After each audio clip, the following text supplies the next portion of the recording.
Hello everyone, welcome to our channel study किया। दोस्तों, study के चैनल में आपका बहुत बहुत स्वागत है। सेशन 2024-25 की शुरुआत हमने बहुत अच्छे से किया हुआ था। 3 जून से हमारी क्लासेस पर्टिकुलर टाइम पर चल रही थी।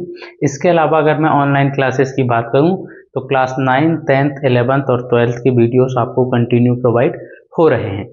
9th, 10th और 11th की क्लासेस हमने ले लिया था। क्लास 12th की बात थी तो क्लास 12th को भी हम उसी शुरुआत के साथ शुरू करेंगे। इसके अलावा अगर मैं बात करूं तो ऑफलाइन बैच या ऑनलाइन बैच की बात करूं तो क्लास 8, क्लास 9 और क्लास 10th में फर्स्ट रैंक तो हम ला चुके हैं। कोशिश इस बार रहेगी कि 11th और 12th में भी कुछ अच्छा करके दिखाएं ताकि आपके स्कूल में आपका नाम हो, है ना।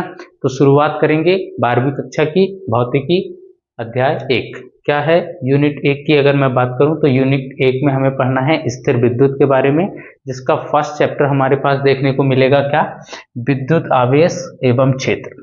ठीक, शुरुआत करेंगे क्या क्या इंपॉर्टेंट टॉपिक हमें यहाँ पे पढ़ना है। तो जो जो इंपॉर्टेंट टॉपिक है उसकी अगर मैं थोड़ी सी बात करूं तो फर्स्ट इंपॉर्टेंट टॉपिक है हमारे पास में विद्युत आवेश। फिर आवेश के प्रकार देखेंगे, चालक एवं विद्युत रोधी, मतलब कि आगे चल के हम कुछ टॉपिक्स ऐसे देखने वाले हैं जहां से इसकी शुरुआत हुई है।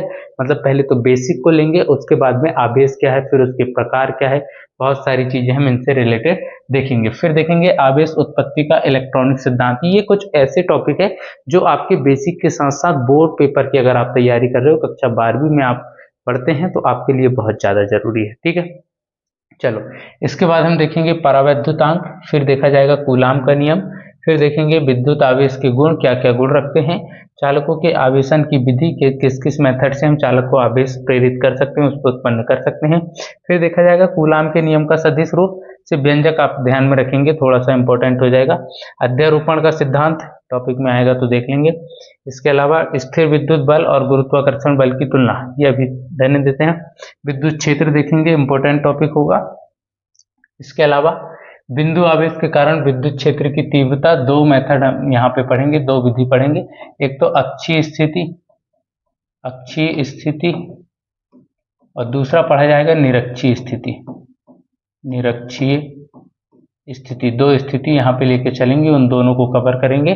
दोनों से रिलेटेड क्वेश्चन आपके बोर्ड पेपर में पूछे जाते हैं। इसके अलावा विद्युत बल रेखाएं या विद्युत क्षेत्र रेखाएं, सतत आवेश विकिरण, विद्युत द्विध्रुव आघूर्ण, विद्युत द्विध्रुव के कारण विद्युत क्षेत्र, एक समान विद्युत क्षेत्र में रखे विद्युत द्विध्रुव पर बल आघूर्ण, इसका व्यंजक भी पूछा जाता है।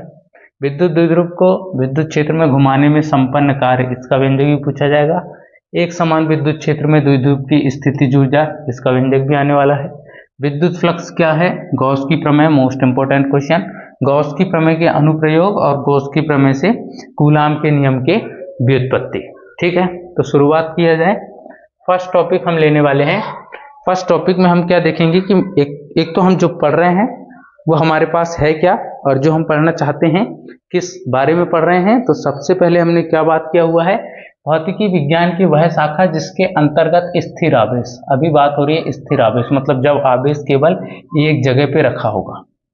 अभी मैं बोल नहीं रहा हूं कि ये +Q चार्ज है कि -Q, मैंने सिर्फ आवेश बोला है और इसे Q से प्रदर्शित किया हुआ है। ठीक, स्थिर आवेश के गुण एवं उनसे संबंधित, अब देखो उनसे संबंधित किस किस की बात हो रही है। एक तो है विद्युत बल, दूसरा है विद्युत क्षेत्र, फिर है विद्युत विभव, फिर है विद्युत धारिता एवं विद्युत ऊर्जा का अध्ययन किया जाता है, स्थिर विद्युत की कहलाती है। 2 चीजें हम पढ़ेंगे, एक तो स्थिर विद्युत की और एक पढ़ेंगे गति विद्युत की। क्या होगा, जब आवेश स्थिर होगा उस टाइम पीरियड की बात हो रही होगी, और जब आवेश कहीं एक सरल रेखा या फिर किसी चालक तार पे या किसी पृष्ठ पर गतिमान होगा तब की बात हो रही होगी। तो हम पढ़ेंगे स्थिर विद्युत और गतिमान विद्युत। ठीक, एग्जाम्पल हम देख रहे हैं, स्थिर विद्युत के कुछ उदाहरण है हमारे सामने। फर्स्ट एग्जाम्पल क्या दे रहा है, शुष्क मौसम में स्वेटर या संश्लेषित वस्त्रों को शरीर से उतारने पर चरचर की ध्वनि। आपने भी महसूस किया होगा, जैसे ही हम जर्सी को निकालते हैं या फिर कंबल को हटाते हैं तो चट चट चट की आवाज आती है। क्या होता है, उस कंडीशन से आती है, क्या रीजन उसके पीछे छिपा हुआ है, जैसे हम निकालते हैं तो आवाज आ रही है। ठीक, या फिर कभी कभी चिंगारियों का दिखाई देना, आप देखते होंगे ठंड के दिनों में रात में अगर आप कंबल पे ऐसे हाथ को रगड़ो, जोर से एकदम झटके से हाथ को रगड़ो तो चिंगारी निकलती हुई आपको देखने को मिलती है। ठीक, महसूस आपने जरूर किया होगा।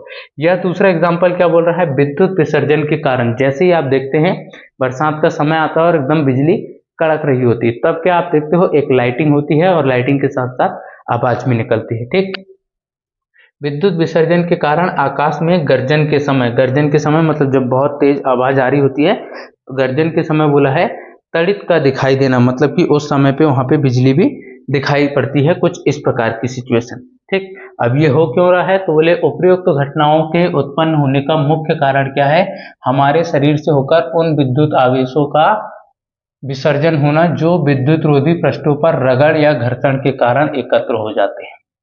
क्या रीजन था कि जैसे ही हम जर्सी को निकाल रहे थे तो बोला है हमारे शरीर से आवेश निकल रहा है और कहाँ पे जा रहा है, तो बोले वहां तक पहुंच रहा है जहां तक कि हम उसको किसी विद्युत रोधी में, मतलब कि जो हमारी जर्सी रही होगी, जो हमारा रेक्सिन का कपड़ा रहा होगा या फिर जो हमारा कंबल था वो कैसा था, विद्युत रोधी था, वहां तक पहुंच चुका है और वहां पे उसके कारण वो अपना कंटेंट दे रहा है, रीजन दे रहा है। ठीक, दूसरी कंडीशन क्या है, चूंकि यह विद्युत रगड़ने या घर्षण के कारण, हमने बात वही की, रगड़ने या घर्षण के कारण उत्पन्न हो रही है, इसीलिए इसे क्या बोल रहा है, घर्षण विद्युत भी कहते हैं, अर्थात स्थिर विद्युत को घर्षण विद्युत भी कहा जाएगा। आपसे क्वेश्चन पूछा जा सकता है घर्षण विद्युत किसे कहते हैं, तो हम बोलेंगे कि किसी विद्युत रोधी पदार्थ के चालक को रगड़ने के कारण यदि उस पर आवेश उत्पन्न हो रहा है तो उसे हम क्या बोलने वाले हैं, घर्षण विद्युत। ठीक, फिर क्या बोला है, एक और एग्जाम्पल, ये तो आपने बचपन में जरूर से किया होगा, बचपन में आपने बाल पे रगड़ा, एक पेन को रगड़ा है बाल पे, और फिर क्या कर रहे थे आप, कागज के छोटे छोटे टुकड़े और उसके आसपास में उस पेन को लेके आ रहे थे, और हो क्या रहा था, रीजन क्या कंडीशन बन रही थी, वो जो छोटे छोटे टुकड़े थे वो इस पेन पे आके चिपक रहे थे। थोड़ा सा एग्जाम्पल यहाँ पे हमने देखे हुए हैं, देखो कंडीशन क्या है, इस कंघी को आपने बाल पे रगड़ा हुआ, मतलब आपने कंघी कर लिया, अब क्या कंडीशन करे, आपने जैसे कंघी किया और अब इसको कागज के छोटे टुकड़े के पास लेके गए, तो क्या कंडीशन बन रही है, ये कागज के छोटे छोटे टुकड़े उठ उठ के इस पे जाके चिपक रहे हैं, मतलब क्या हो रहा है, ये कागज के टुकड़े में कुछ ना कुछ ऐसा होगा या फिर इस कंघी में कुछ ना कुछ ऐसा होगा जो एक दूसरे को आकर्षित करने का प्रयास कर रहे हैं। अब एक दूसरे को आकर्षित करने का प्रयास कर रहे हैं तो आपने कागज का टुकड़ा देखा होगा, बहुत छोटा है, बहुत छोटे के साथ साथ हल्का भी बहुत है, मतलब कि कागज का टुकड़ा कंघी को तो नहीं खींच रहा। एक बात क्लियर है कि कागज का टुकड़ा कंघी को नहीं खींच रहा, तो फिर क्या हो रहा होगा, फिर ये हो रहा होगा कि कंघी जो है ये इस कागज के कंपैरिजन में भारी है, मतलब कंघी जो है इस कागज के टुकड़े को खींच रही होगी। ठीक, चलो तो बात करते हैं कैसे क्या कंडीशन बन रही है। तो बात हुई है 600 ईसा पूर्व, मतलब कि ईसा पूर्व 6वीं शताब्दी में यूनानी वैज्ञानिक, एक नाम आएगा थेल्स, इन्होंने क्या बोला है, ये है यूनान विज्ञान के संस्थापक, यहाँ पे बात कर दिया है, जो थेल्स है वो यूनान विज्ञान के संस्थापक है, जनक कहे जाते हैं। ने ज्ञात किया कि एम्बर, अभी एक कोई पदार्थ है, आगे चल के बात करेंगे एम्बर क्या है, एम्बर नामक पदार्थ को ऊन से रगड़ने पर, किससे रगड़ा भाई, ऊन से रगड़ा है, रगड़ने पर उसमें कागज के छोटे छोटे टुकड़े, हल्के पंख या धूल के कण, तीन चीजों की बात किया है, छोटे छोटे टुकड़े कागज के या हल्के पंख या फिर धूल के कण या पत्तियों के टुकड़े को आकर्षित करने का गुण उत्पन्न हो जाता है। अब बात की कि भाई ये एम्बर है क्या, तो एम्बर की बात इसने किया हुआ है, एम्बर जो है वो पीले रंग का एक रेजिनी पदार्थ है, आपको आंसर देना पड़ेगा। क्वेश्चन अगर पूछा जाता है कि एम्बर क्या है तो आपको आंसर देना होगा, एम्बर जो है वो पीले कलर का एक रेजिनी पदार्थ है, जो कहाँ पाया जाता है भैया, जो पाया जाता है आपका बाल्टिक सागर के किनारे। ठीक, यहां से पहली बात आई। दूसरी कंडीशन क्या आई, एक समय है 1646, एक साइंटिस्ट है उनका नाम है सर थॉमस ब्राउन।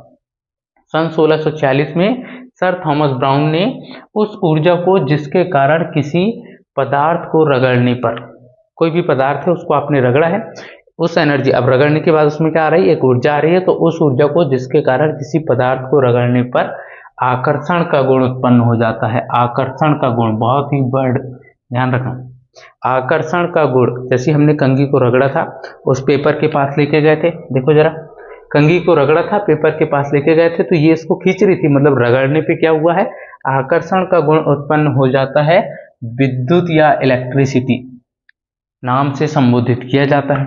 अब ये विद्युत या इलेक्ट्रिसिटी वर्ड कहाँ से आया, तो इसकी उत्पत्ति जो है वो एम्बर से हुई है, और एम्बर क्या था, पीले रंग का रेजिनी पदार्थ एम्बर से हुई है।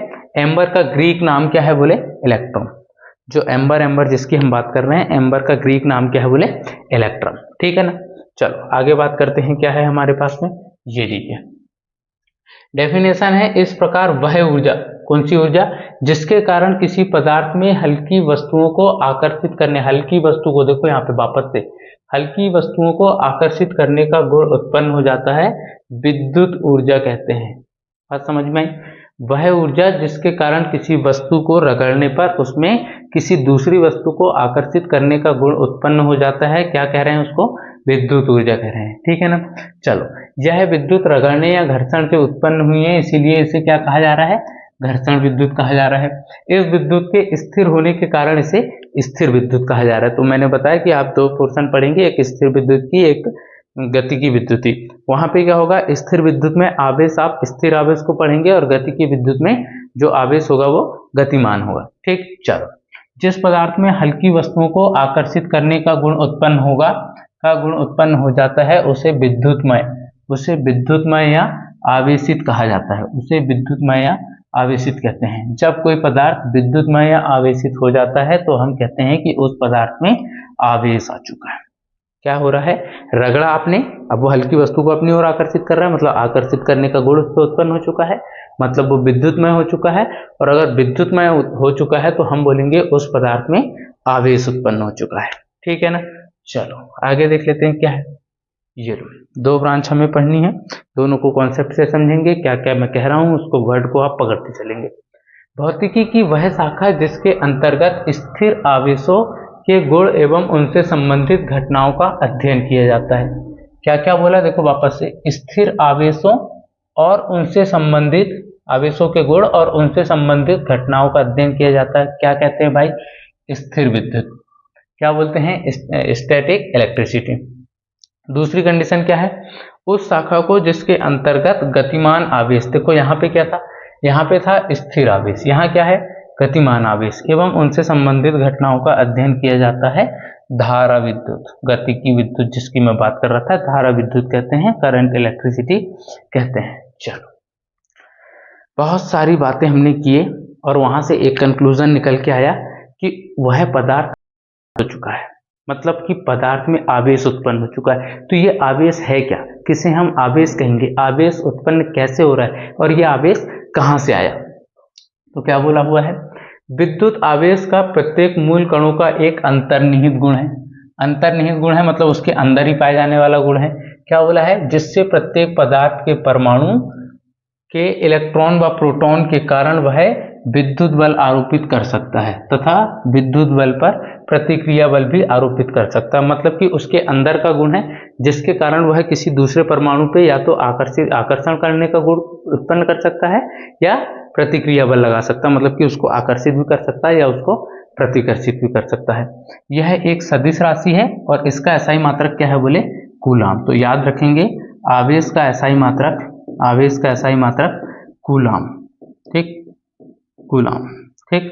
फिर क्या बोला है? विराम में विद्युत आवेश को स्थिर आवेश भी कहते हैं। विद्युत आवेश जो है अगर विराम में रखा होगा तो स्थैतिक आवेश भी उसे हम कह सकते हैं, ठीक। अब बात हमने की है कि आवेश क्या है? बोले जो हल्की वस्तुओं को अपनी ओर आकर्षित करने का गुण उत्पन्न करता हो या फिर प्रतिकर्षित करने का गुण रखता हो, उसे हम क्या बोल रहे हैं? विद्युत आवेश कह रहे हैं। अब हमें ये भी तो पता होना चाहिए कि भाई विद्युत आवेश कितने प्रकार का है, तो हम देख रहे हैं विद्युत आवेशों के प्रकार। तो आवेशों के प्रकार की जानकारी के लिए हम 3 प्रयोग करते हैं। अब उन तीनों प्रयोग को आप समझेंगे। देखो, पहले प्रयोग में हम क्या करेंगे? पहले प्रयोग में हम एक कांच की छड़ को लेने वाले हैं और रेशम के कपड़े में उसको रगड़ने वाले हैं, ठीक है। कांच की छड़ है, रेशम के कपड़े में रगड़े हैं और रेशम के धागे से लटका दिए, ये ठीक है। कांच की छड़ को लेते हैं, उसे रेशम के कपड़े से रगड़ते हैं और रेशम के धागे से लटका देते हैं। अब क्या करते हैं? अब दूसरी कांच की छड़ लेते हैं, वापस से रेशम के कपड़े से रगड़ते हैं और जो आपने लटकाया हुआ था ना उसके पास लेके जाते हैं। अब क्या होगा? वो जो लटकाया था ना आपने, उसके पास जैसे आप लेके जाएंगे तो वो उससे दूर भागने की कोशिश करेगा। तो जरा यहाँ पे पढ़ें क्या लिखा हुआ है। कांच की एक छड़ लेते हैं, उसे रेशम के कपड़े से रगड़कर रेशम के धागे से लटका देते हैं, पहली बात। अब कांच की एक अन्य छड़ लेते हैं, मैंने बोला था दूसरी छड़ लेना है, इसे भी रेशम के कपड़े से रगड़ते हैं तथा रेशम के धागे से लटकी हुई छड़ के पास लाते हैं, मैंने बोला उसके पास लेके जाएंगे। हम पाते हैं कि रेशम के धागे से लटकी हुई छड़ प्रतिकर्षित हो जाती है, मैं बोल रहा था उससे दूर हट रही थी। ये वाली सिचुएशन देखो, एक लटकी हुई है एक छड़, मैंने दूसरी छड़ को रेशम के कपड़े से रगड़ा है और इसके पास लेके गया, तो क्या हुआ? दोनों में प्रतिकर्षण हो रहा है। अभी क्या हो रहा है? उसने बोला है दोनों छड़ जो है वो प्रतिकर्षित हो जाती है, ठीक है। चलो अगला प्रयोग हम कर रहे हैं। एक एबोनाइट की छड़ लिए हैं, इसे क्या कर रहे हैं, इसे ऊन के कपड़े या बिल्ली की खाल में रगड़ रहे हैं। रेशम की एवोनाइट की छड़ लेते हैं, इसे रेशम के कपड़े या बिल्ली की खाल से रगड़ते हैं और वापस से लटका देते हैं। फिर दूसरी एवोनाइट की छड़ लेते हैं, उसे भी रेशम के कपड़े या बिल्ली की खाल से रगड़ते हैं और जो लटकी छड़ थी उसके पास लेके गए। तो फिर क्या हुआ, दोनों में प्रतिकर्षण। अब ये क्यों हो रहा है, वापस से जरा समझो इधर। देखो, एवोनाइट की एक छड़ लेते हैं, उसे ऊनी कपड़े या बिल्ली की एक खाल से रगड़कर प्रयोग एक की भांति रेशम के धागे से लटका देते हैं, जो यहाँ पे आपको लटकी हुई मिल रही है। फिर क्या बोला है, एक अन्य छड़ को ऊनी कपड़े या बिल्ली की खाल या सूमर से रगड़कर पहली छड़ के पास लाते हैं। ऐसा करने से पहली छड़ प्रतिकर्षित हो जाती। दोनों अब क्या हो रहा है, दूर दूर हट रही। तो अब एक कॉन्सेप्ट वहां से निकल के आएगा, जो कांच की छड़ है जिसे आपने रेशम के कपड़े से रगड़ा था उस पर पॉजिटिव चार्ज मतलब धनावेश आया था, उसका नाम आएगा कचाव। और जो बिल्ली की खाल में आपने रगड़ा हुआ था एवोनाइट की छड़, उस पर आया था ऋणावेश और उस ऋणावेश का नाम आएगा रेजिन। चलो आगे पढ़ते हैं। तीसरा प्रयोग हम कर रहे हैं, एक कांच की छड़ है, इसे रेशम के कपड़े से रगड़ा है और लटका दिया है। दूसरी एवोनाइट की छड़ है, इसे बिल्ली की खाल से रगड़ा है और इसको इसके पास लेके आएगा। जैसे ही मैंने इसको इसके पास लेके आया तो ये क्या हुई, एक दूसरे की तरफ झुकने लगी, मतलब चिपकने का प्रयास कर रही थी। मतलब क्या हो रहा था, दोनों में हो रहा था आकर्षण। तो वही बात यहाँ पे लिखा हुआ है। अब कांच की एक छड़ को रेशम के कपड़े से रगड़कर रेशम के धागे से लटका देते हैं, जो कि यहाँ पे लटकी हुई है। फिर क्या बोला है, तथा एवोनाइट की छड़ को ऊनी कपड़े या बिल्ली की खाल से रगड़कर कांच की छड़ के पास लेके आते हैं। तो ऐसा करने पर दोनों आवेश एक दूसरे को आकर्षित करते हैं। अब जरा एक बार फाइनली समझेंगे। ये देखो, सिचुएशन के अकॉर्डिंग पहली कांच की छड़ है, पेन का कलर में थोड़ा चेंज कर लूं। हाँ, ये देखो, ये पहली कांच की छड़ है, आपने किससे रगड़ा हुआ था, रेशम के कपड़े से, रेशम के कपड़े से। दूसरी कांच की छड़ को भी आपने रेशम के कपड़े से रगड़ा और दोनों को पास लेके आया। तो क्या हुआ, दोनों में प्रतिकर्षण, मतलब दोनों एक दूसरे के दूर भाग रही थी। दूसरी कंडीशन में आपने क्या किया, एवोनाइट की छड़ थी, इसे बिल्ली की खाल से रगड़ा हुआ था, बिल्ली की खाल। इससे क्या हुआ, इससे ये हुआ कि बिल्ली की खाल से आपने रेशम का कपड़ा रगड़ा है और लटका दिया है। फिर दूसरी एवोनाइट की छड़ लिए, इसे भी बिल्ली की खाल से रगड़े और फिर इसके पास से क्या है, तो ये दोनों क्या हुई, एक दूसरे से दूर हटी। मतलब अब दोनों में क्या है, देखो यहाँ पे प्लस प्लस बना हुआ है, मतलब यहाँ पे धनावेश उत्पन्न हुआ है, धनावेश। और यहाँ पे दोनों में माइनस माइनस बना है, मतलब कि दोनों में ऋणावेश उत्पन्न हुआ है। तीसरी सिचुएशन हमने क्या की है, एक को जो कांच की छड़ थी इसे रेशम के कपड़े से रगड़ा है और जो एवोनाइट की छड़ थी इसे बिल्ली के खाल से रगड़ा है और दोनों को एक दूसरे के पास लेके आए हैं। अब क्या हो रहा है, दोनों में अट्रैक्शन, मतलब दोनों में आकर्षण, मतलब चाह रही है कि दोनों एक दूसरे से चिपक जाए। तो फाइनली यहाँ से क्या निकल के आता है निष्कर्ष, प्रयोगों के आधार पर घर्षण के कारण एक राशि उत्पन्न होती है जिसे विद्युत आवेश कहते हैं। बात हम कर रहे थे, घर्षण के कारण किसी पदार्थ में जो उत्पन्न होगा उसे हम विद्युत आवेश कह रहे थे। और यह केवल दो प्रकार की हो सकती है। उपयुक्त प्रयोगों में जो कांच की छड़ है या जो प्लास्टिक है या एवोनाइट की छड़ है या रेशम है या फिर उसकी बिल्ली की खाल है, इन दोनों में कोई ना कोई प्रकार का आवेश उत्पन्न हो रहा होगा। ठीक, तो कांच की छड़ में उत्पन्न आवेश को या एवोनाइट की छड़ में उत्पन्न आवेश दोनों अलग अलग होंगे। दोनों अलग अलग हैं तो उनका नाम क्या क्या आएगा, यहाँ दिया है क्या, नहीं, ये दिया है। देखो, प्रारंभ में कांच की छड़ में उत्पन्न आवेश को कचाव, ये नाम याद रखेंगे भैया, इसे पॉजिटिव चार्ज कहा जाएगा, कचाव को। रेशम की कपड़े में जैसे हमने कांच की छड़ को रगड़ा था तो उस पर कचाव उत्पन्न हुआ है जिसे पॉजिटिव चार्ज कहा जाएगा। तथा एवोनाइट की छड़ में उत्पन्न आवेश को रेजिनी, रेजिनी आवेश मतलब ऋणावेश माइनस का, ठीक है, आवेश से संबोधित किया गया और ये नाम जो है ये चेंज होके कुछ इस प्रकार हमारे सामने आए हैं। अमेरिकी वैज्ञानिक बेंजामिन फ्रैंकलिन, एक साइंटिस्ट है, अमेरिका के हैं, अमेरिकी वैज्ञानिक बेंजामिन फ्रैंकलिन है। उन्होंने क्या किया हुआ है, 1706 से 1790 तक की इनकी बात है, कचाव आवेश को धनावेश, ये देखो उसका नाम आ गया, कचाव आवेश को धनावेश तथा रेजिनी आवेश को ऋणावेश नाम दिया। और जो ये धनावेश और ऋणावेश कहा, यह अभी तक चलता है। तो आवेश के नामकरण की यह परिपाटी आज भी प्रचलित है, इसीलिए हम आज भी क्या पढ़ते हैं, आज भी हम पढ़ते हैं धनावेश या आज भी हम पढ़ते हैं ऋणावेश। चलो, इस प्रकार आवेश दो प्रकार का होता है, कौन कौन सा, एक तो धनावेश और दूसरा ऋणावेश। चलो आगे बात करते हैं। धनावेश किससे बोलेंगे? तो कांच की छड़ को काई में रगड़े हुए थे रेशम के कपड़े में, तो जो कांच की छड़ में जो आवेश उत्पन्न होगा उसे क्या बोला जाएगा? धनावेश। और दूसरी कंडीशन क्या थी? जो एवोनॉइड की छड़ थी उसे आपने बिल्ली की खाल में रगड़ा हुआ था, तो एवोनॉइड की छड़ को बिल्ली की खाल से रगड़ने पर जो उस पर आवेश उत्पन्न होगा, किस पर? कांच की एवोनॉइड की छड़ पे, तो उसे क्या बोला जाएगा? एवोनॉइड की छड़ पे जो उत्पन्न आवेश होगा उसे ऋणावेश कहा जाएगा।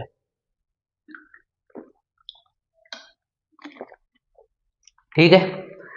एक और बात है यहाँ पे, वह गुण जो दो प्रकार के आवेशों के मध्य भेद करता है, आवेश की ध्रुवता कहलाती है। मतलब कि आवेश की ध्रुवता क्या होगी? जो दो प्रकार के आवेशों के मध्य भेद कराएगा, मतलब पहचान कराएगा। ठीक है, चल आगे बात करते हैं। वहां से फिर दो निष्कर्ष निकले हैं कि दो धनावेश होंगे तो एक दूसरे को प्रतिकर्षित करेंगे। क्यों भैया? पॉजिटिव चार्ज होंगे और इधर भी पॉजिटिव चार्ज है, तो एक दूसरे में होने वाला है प्रतिकर्षण। अगर दोनों नेगेटिव चार्ज है, इधर भी नेगेटिव चार्ज है, तब भी दोनों में क्या होने वाला है? प्रतिकर्षण। बट विजातीय आवेश होगा, मतलब कि देखो दोनों ऋण आवेश है तब भी प्रतिकर्षण कर रहे हैं। धनावेश और ऋणावेश एक दूसरे को आकर्षित करते हैं, मतलब इधर साइड प्लस चल रहा है और दूसरे साइड माइनस चल रहा है, तो उस कंडीशन में इनमें क्या होगा? आकर्षण होगा। ठीक, चलो आगे बात करते हैं।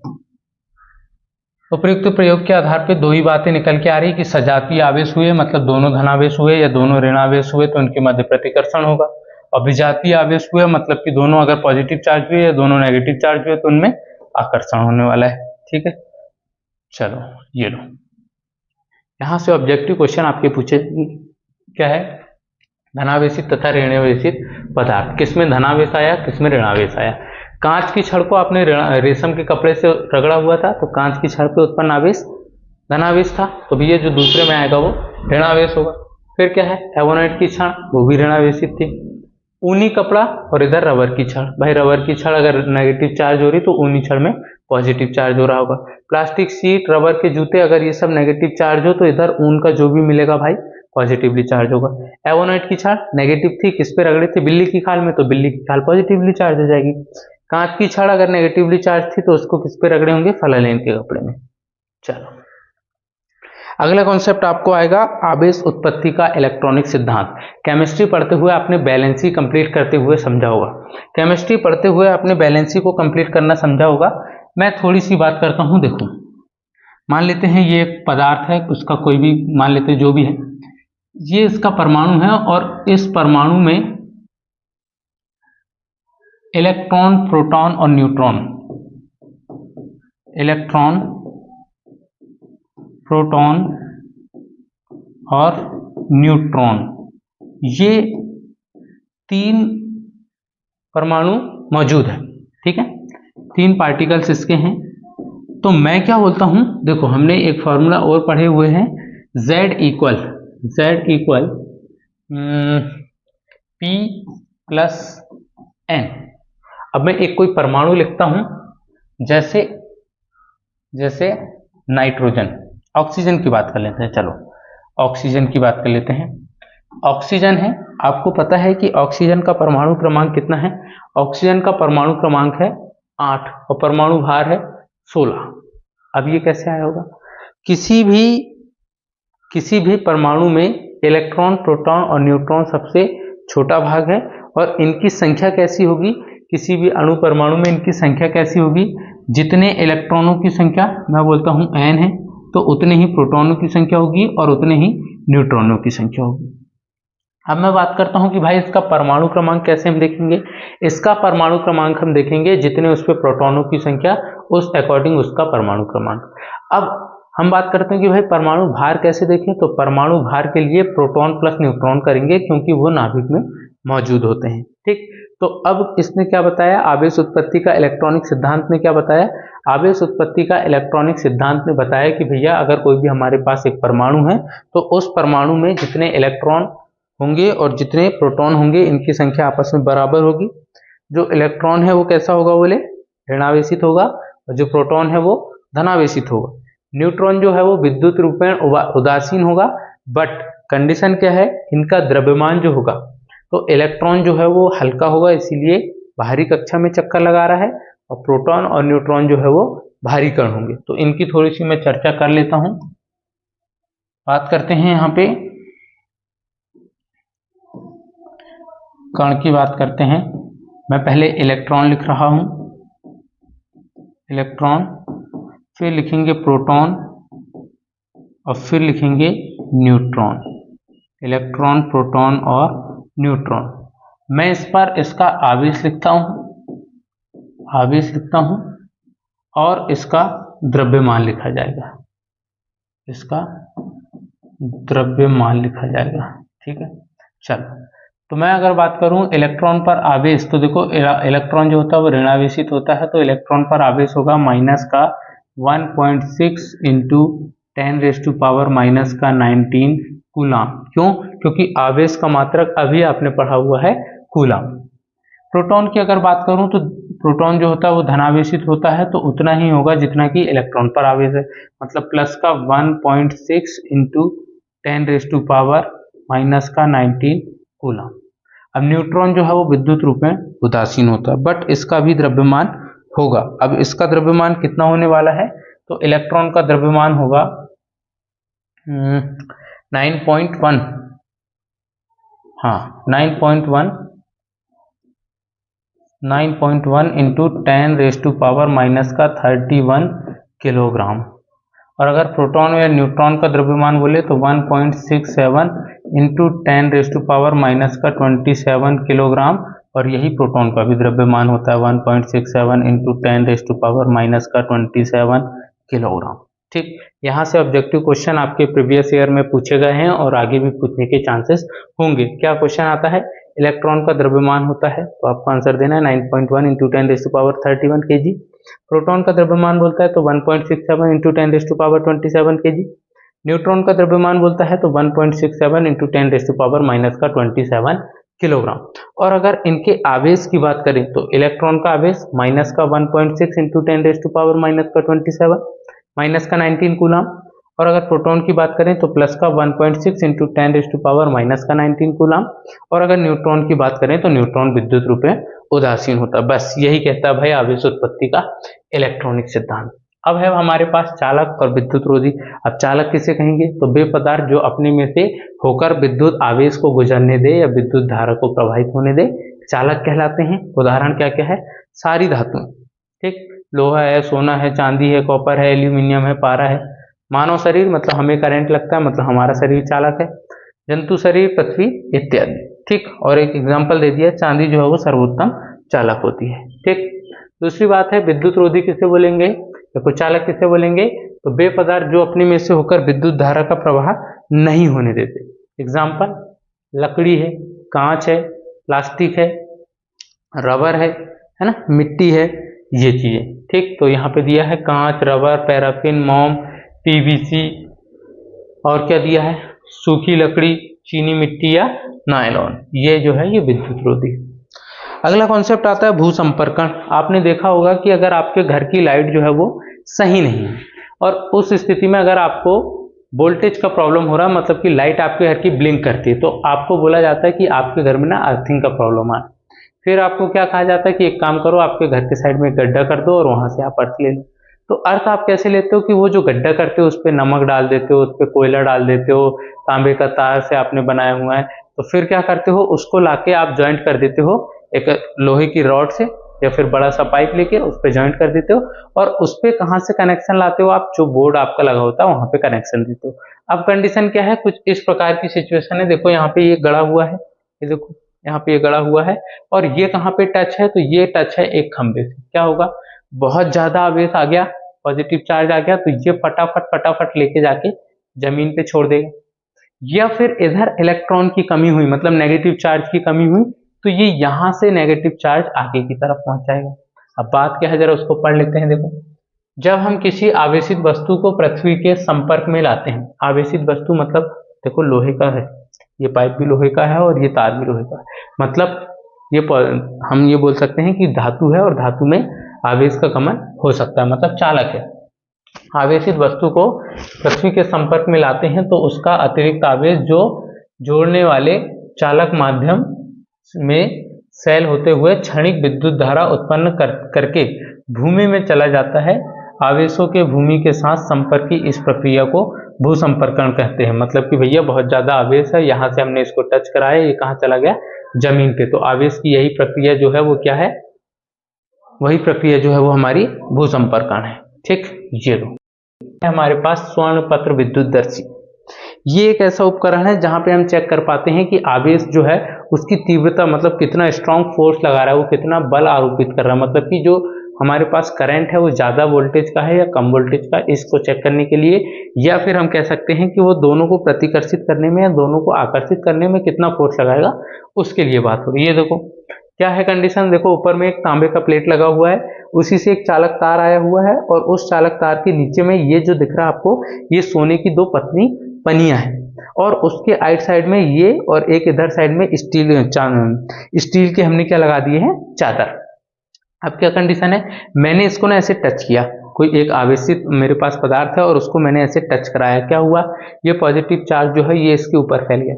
इसके ऊपर फैलेगा तो चालक के माध्यम से कहाँ आएगा, यहाँ तक। अब ये स्वर्ण पत्र में आया तो ये दूर दूर फैल गया। अब इसकी क्षमता को और बढ़ाने के लिए देखो यहाँ स्टील का ये लगा दिए चादर, मतलब ये इसको फटाफट खींचेगा। कंडीशन क्या कहना चाह रहा हूं मैं, ये कहना चाह रहा हूं कि जैसे ही यहाँ पे आवेश आएगा तो ये चेक करके बताएगा कि आवेश जो है ये स्ट्रॉन्ग फोर्स लगा रहा है कि कम फोर्स लगा रहा है। ठीक है, चलो आगे देखा जाए। आवेशन की विधि वही भाई, टच किए, देखो अब ये क्या हुआ, ये मैं मान लेता हूं ये ऋणावेशित है, मतलब नेगेटिवली चार्ज है, मैंने इसको टच करा दिया। देखो हमने पढ़ा हुआ है कि विजातीय आवेश में क्या होगा, आकर्षण, मतलब ये क्या है, ये है मेरे पास नेगेटिवली चार्ज, मैंने इसको टच करा दिया तो क्या होगा, ये नेगेटिव चार्ज है, तो इसके आसपास में देखो ये पॉजिटिव चार्ज आ गया, मतलब ये पॉजिटिव चार्ज इधर है, नेगेटिव चार्ज दूसरी साइड।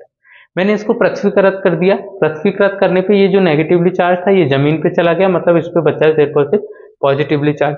अब मैंने क्या किया, ये देखो यहाँ पे सिर्फ पॉजिटिवली चार्ज बचा, अब मैंने इसको भी हटा लिया तो पूरे उस पिंड में क्या बचा है, सिर्फ और सिर्फ धनावेश। दूसरी सिचुएशन देखो, दूसरी सिचुएशन में एक खाली गोला है, चालक पदार्थ है मेरे पास में, मैंने क्या किया, एक एवोनॉइड की छड़ उस पर ले जाके टच कर दिया। अब एवोनॉइड की छड़ कैसी होती है, ऋणावेशित, ये ऋणावेशित है तो इसने धनावेश इसके पास खींच दिया। अब क्या हुआ, मैंने दूसरी कंडीशन में इसको हाथ से ऐसे टच कर दिया तो इलेक्ट्रॉन चल चल के मेरे द्वारा कहाँ जाएंगे, जमीन पर। तो ये देखो हाथ से चल चल के यहाँ से हट गए, अब मैंने एवोनॉइड की छड़ हटा दिया, क्या हुआ, सिर्फ और सिर्फ पॉजिटिव चार्ज बचा। तो यहाँ पे है चालन द्वारा चालक का आवेशन।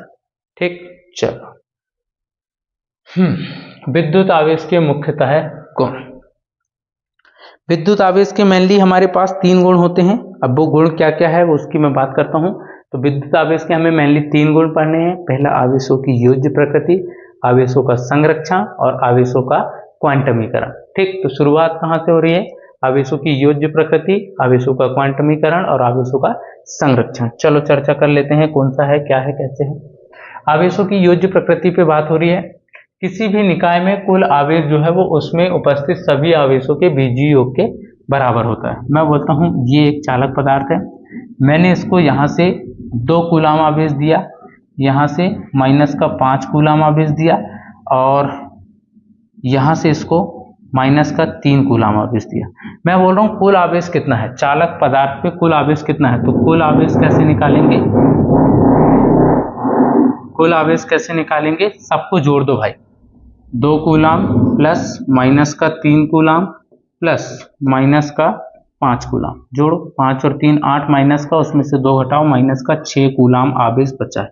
मतलब कि यहाँ पे जो आवेश होगा वो ऋण आवेश पाया जाएगा। ये दूसरा है आवेशों का क्वांटमीकरण। इससे क्वेश्चन पूछा जाता है, मोस्ट इंपोर्टेंट है, इसको थोड़ा समझिए। क्या बोलता है, प्रत्येक आवेशित पदार्थ पर आवेश की मात्रा 1 इलेक्ट्रॉन पर आवेश की मात्रा के पूर्ण गुणज में होता है। मतलब कि, या फिर दूसरा क्या बोल सकते हैं, आवेशों की को अनिश्चित रूप से विभाजित नहीं किया जा सकता।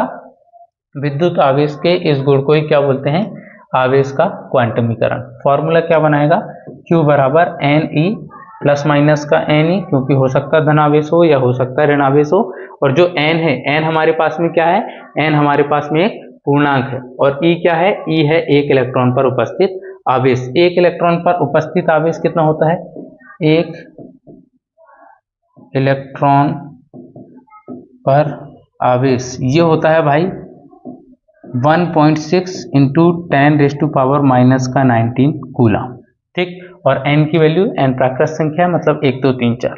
ठीक है, चल ये लो क्या बात लिखी हुई है, आवेश की सबसे छोटी इकाई, आवेश जो है बोले इलेक्ट्रॉन जो है वो आवेश की सबसे छोटी इकाई है, और इसे मूल आवेश कहते हैं। यहाँ पे लिखा हुआ है भाई इलेक्ट्रॉन जो है वो आवेश की सबसे छोटी इकाई है और इसे मूल आवेश कहा जाता है। तीसरा है आवेश का संरक्षण।